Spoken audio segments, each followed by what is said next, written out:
ഇന്ന് നമ്മൾ നേന്ത്രപ്പഴം വെച്ച് ഉണ്ടാക്കിയെടുത്തിട്ടുള്ള ഒരു വെറൈറ്റി പലഹാരത്തിൻ്റെ റെസിപ്പിയാണ് കാണിക്കാൻ പോണത്. നേന്ത്രപ്പഴം വടയാണ് നമ്മളിന്ന് കാണിക്കാൻ പോണത്.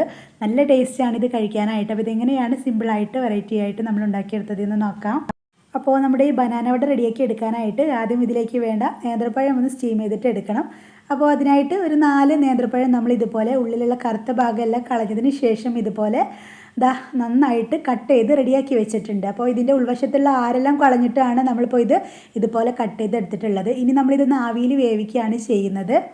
അപ്പോൾ ഇത് നമ്മൾ സ്റ്റീമറിലിട്ട് വേവിച്ചിട്ട് ഇതുപോലെ ഒരു ബൗളിലേക്ക് ഇട്ട് കൊടുക്കുകയാണ്. അപ്പോൾ സ്റ്റീമറിലോ അല്ലെങ്കിൽ ഒരു ഇഡ്ഡലി തട്ടിലോ വെച്ചിട്ട് നന്നായിട്ട് ആവി കയറ്റിയെടുത്തതിന് ശേഷം നന്നായിട്ട് കുക്കായി വന്നതിന് ശേഷം നമ്മൾ ഇതുപോലെ ഒരു ബൗളിലേക്ക് ഇട്ട് കൊടുത്തിട്ട് നന്നായിട്ടൊന്ന് ഉടച്ചെടുക്കുക. നന്നായിട്ട് ഉടച്ചെടുത്തതിന് ശേഷം നമുക്കിതിലേക്ക് ആവശ്യത്തിന് പഞ്ചസാര ചേർത്ത് കൊടുക്കാം. നമ്മളിപ്പോൾ ഒരു 1/2 കപ്പ് പഞ്ചസാരയാണ് ചേർക്കുന്നത്. 250 ml മെഷറിംഗ് കപ്പിന് 1/2 കപ്പ് പഞ്ചസാരയാണ് ചേർക്കുന്നത്. കൂടെ ഒരു 1/4 ടീസ്പൂൺ അളവിൽ ഏലക്കാപ്പൊടി കൂടെ ഇതിലേക്ക് ചേർത്തിട്ട് വീണ്ടും നന്നായിട്ട് ഒന്ന് ഇതുപോലെ മിക്സാക്കി റെഡിയാക്കി വെക്കുകയാണ്. നമ്മുടെ പഴവടയുടെ മധുരമൊക്കെ ഒന്ന് ബാലൻസ് ചെയ്യാൻ വേണ്ടിയിട്ട് ഇനി ഒരു പിഞ്ച് ഉപ്പ് ചേർക്കുകയാണ്. കൂടെ തന്നെ 1/2 കപ്പ് അളവിൽ മൈദാപ്പൊടി കൂടെ നമ്മൾ ഇതിലേക്ക് ചേർത്ത് കൊടുക്കുന്നുണ്ട്. അപ്പോൾ ആദ്യം 1/2 കപ്പ് മൈദാപ്പൊടി ചേർത്ത് കൊടുത്തിട്ട് ഇതുപോലെ ചെറുതായിട്ടൊന്ന് മിക്സ് ചെയ്തെടുത്തു. എന്നിട്ട് ബാക്കിയുള്ള 1/2 കപ്പും കൂടെ ചേർത്തു. എന്നിട്ട് വീണ്ടും ഒന്ന് മിക്സ് ചെയ്തെടുത്തു. ഇപ്പോൾ 1/2 കപ്പും കൂടെ എക്സ്ട്രാ ചേർത്തു. ടോട്ടൽ 1/2 കപ്പാണ് ചേർത്തിട്ടുള്ളത്. ഈ സമയത്ത് നമ്മൾ ഇതിലേക്ക് 1/2 ടീസ്പൂൺ അളവിൽ നെയ്യും കൂടെ ചേർക്കുന്നുണ്ട്. കുഴയ്ക്കാനൊരു ഈസിയായി കിട്ടാൻ വേണ്ടിയിട്ടാണ് നെയ്യ് ചേർക്കുന്നത്. അപ്പോൾ ഇത്രയും മൈദാപ്പൊടി വേണമെന്ന് ഒരിക്കലും നിർബന്ധമില്ല കേട്ടോ. നമ്മളിപ്പോൾ എടുക്കുന്ന പഴത്തിനനുസരിച്ചിട്ടാണ് നമ്മൾ മൈദാപ്പൊടി ചേർക്കുന്നത്.